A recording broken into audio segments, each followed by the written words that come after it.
भजन में राम का नाम न हो उस भजन को गाना ना चाहिए।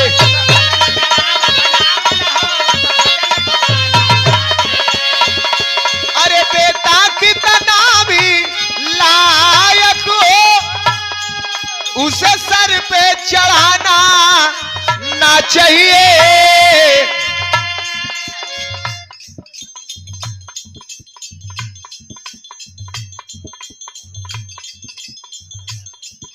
भैसाहा के धरती से आदरणीय आप मोनू सिंह जी, आपके कर कमलों द्वारा 101 रुपए का आशीर्वाद।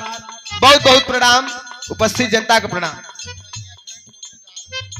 टकटैया के धरती से आप कोटेदार महोदय हैं, बहुत बहुत प्रणाम।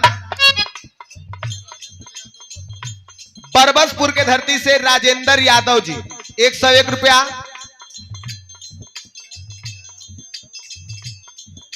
मंदिर के पुजारी आदरणीय आप जयराम यादव सेठ, आपके कर कमलों द्वारा 101 रुपया ये पुनः आशीर्वाद। और 100 रुपया का आशीर्वाद आदरणीय आप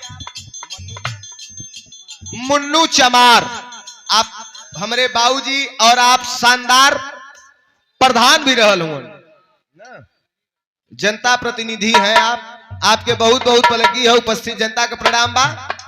बेटा कितना भी लायक हो उसे सर पे चढ़ाना ना चाहिए।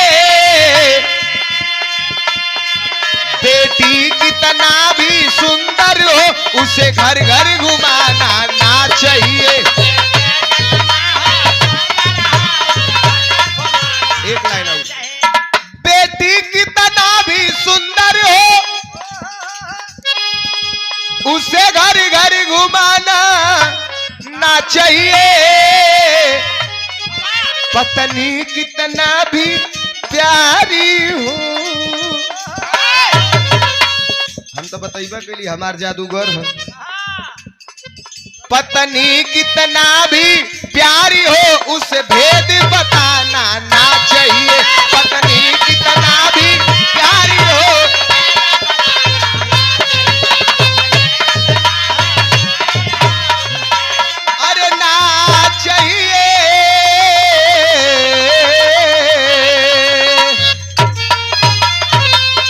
बहुत बहुत धन्यवाद। जो त्रुटियां हुई हो उन त्रुटियों को आप लोग नजरअंदाज करिएगा, आशीर्वाद देने का काम करिएगा। अब हर से आप लोगों ने एक बिरहा सुनिएगा। बहुत बहुत धन्यवाद, प्रणाम।